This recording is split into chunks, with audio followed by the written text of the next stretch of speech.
the cool blue light of the clock on the dash of ambulance number 23 in Cherokee County, Georgia, had just flipped over to 10:23, and a call comes over the dispatch radio.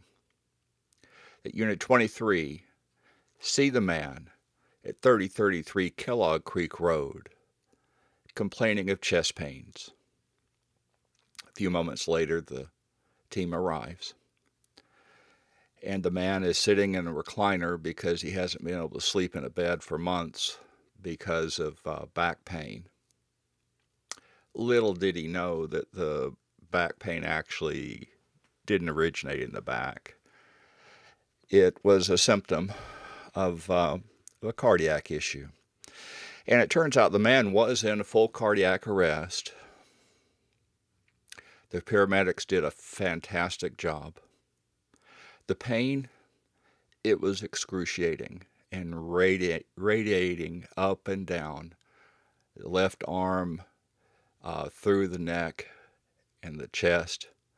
It was little did the man know that sat in that chair that if he had gone to sleep that night, July 9th, 2021, he would not live to see the morning of July 10th.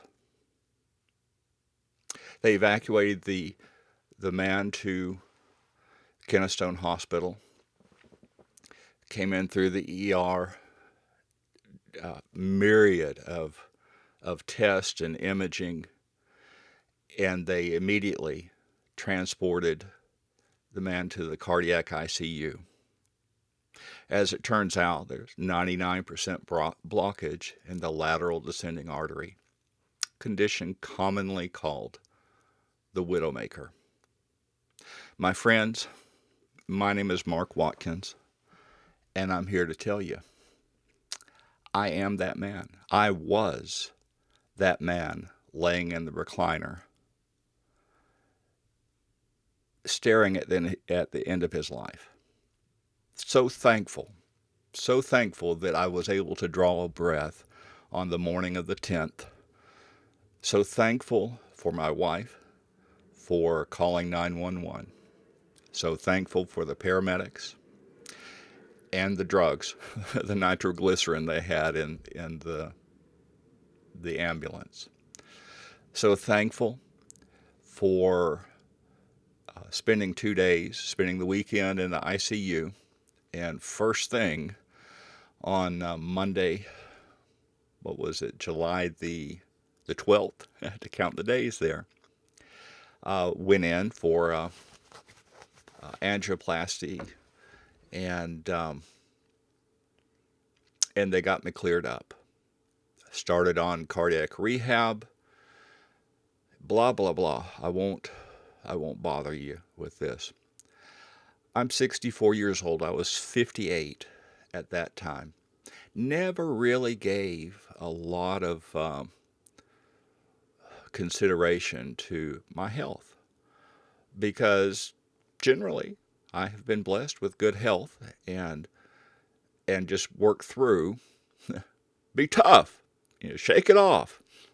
And the way we're taught, the way boys are taught to be tough, not necessarily to listen to that still small voice down inside.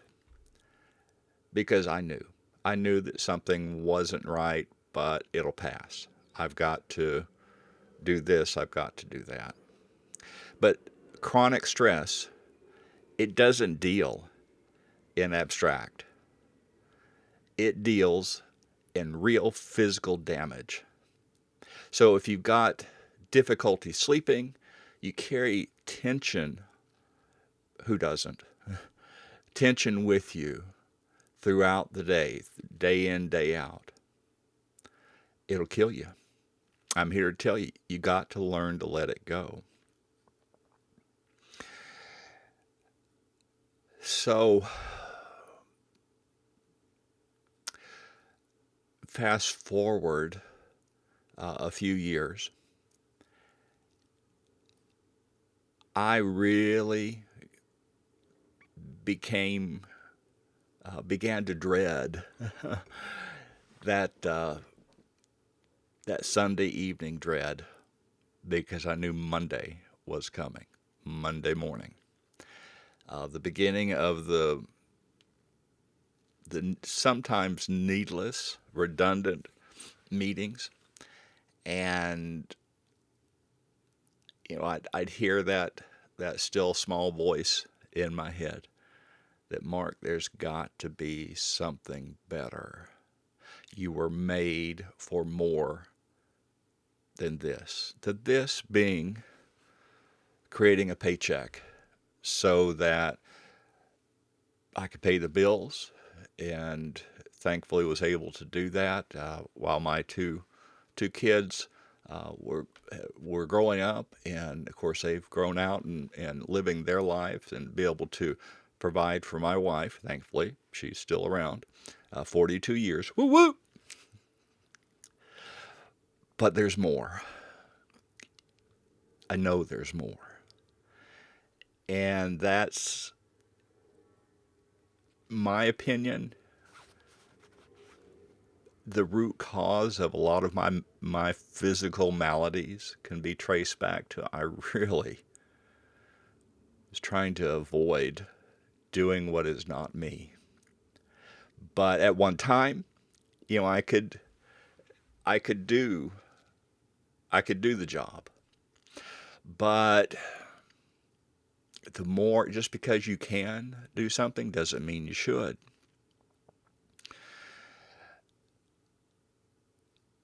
So anyway, it's a job that was killing me, that was creating the foundation that was jeopardized, the foundation that I was living on that was crumbling underneath me. I knew that a change had to be made. First thing, tackling my health to get me physically stronger so that I had the mental ability to do something, and do it well, to do something that is in alignment with who I am, what I like to do, and hang out with people that I want to hang out with. So that was my wake-up call. So here I am now. Oh, what's the number here? I think I'm down 67 pounds, maybe, in weight. Getting better on workout schedule. All my numbers look good. So yay on that. So kind of switching gears, looking to the root cause of what helped to create the situation that I found myself in. Started looking for things that are in alignment with who I am, and that's that's one of the reasons why you are experiencing easy for me to say. That's why you're seeing me here right now. All right, my friends. So I just wanted to share kind of that origin of what Zig Ziglar used to call a red letter day. A red letter day is a day that changes the course of the rest of your life. We've all had a few of them, haven't we? So I'd love to hear, what was your red letter day? What is a red letter day? Because you have a few of them in your life. So anyway, hang out, subscribe to this channel, so that YouTube will show you the videos that as I post them. But come along with me on this journey of the good enough retirement. I have worked my philosophy, and this is something we may differ on. My philosophy is that a job is there to support your life financially. A job is not there to be your life or to be your focus, and then you create life around it, or job, title, um, pride, self-importance, is all around the job itself, and families come and go. Yeah, I had a boss one time, getting a little sidetracked here, but I'll land the plane in just a minute. But he was a fellow, always, I was working 6 days a week for him, and he was wanting me to work more time. And the time I was working that job, it was the job I had coming back from honeymoon, 1984. And so I'd only been married a couple of years before, he shared this little tidbit of wisdom, wink wink, that's sarcasm, that Mark, you can always get another family, but you can't get another job. Okay. Whatever you say, boss. And so anyway, I've had good jobs. I've created and had great businesses, and it's all been around making me available for my family, because the job is just the tool. And the root of my belief, that belief in my head, is that my dad, I love him so much. He's been gone for 15 years, almost 15 years. Bless his heart, he did the very best that he could do, what he knew to do, because he was raised in a very rigid, you must provide. Your whole purpose is to provide. And as far as outside things that are important to him, it was very, very difficult until much later in his life, actually, when he had an aortic aneurysm, and he survived it. I mean, talking about single digit ability to survival rate. So anyway, but he did the best he could do. So I was determined to do the best that I could do, because I knew. And with knowledge comes responsibility, right?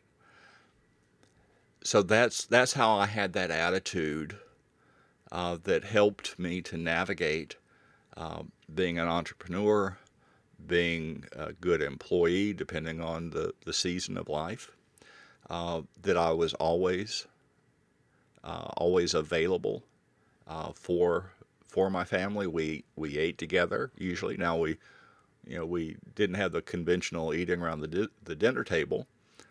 We tended to go out because it was easier. My wife and I were both working, and you've been there. Lord, I'd hate to do that now. It's exponentially more money than it was then. But anyway, so come along with me on this good enough retirement journey. Hang in there with me as I get down to my goal weight, which should come in maybe 210, something in that area. It's about 80 more pounds to go. I'd love for you to be around, and I'd like to hear your story. So anyway, like, subscribe, and I appreciate you. Like an old radio commercial I heard from a dealership that it used to be in I guess it still is in our area. The founder of the dealership would say, "We love you, and we need you." And I love you, and I appreciate you. All right, my friends, I hope the best for you. Ta-ta for now. Until next time. See ya.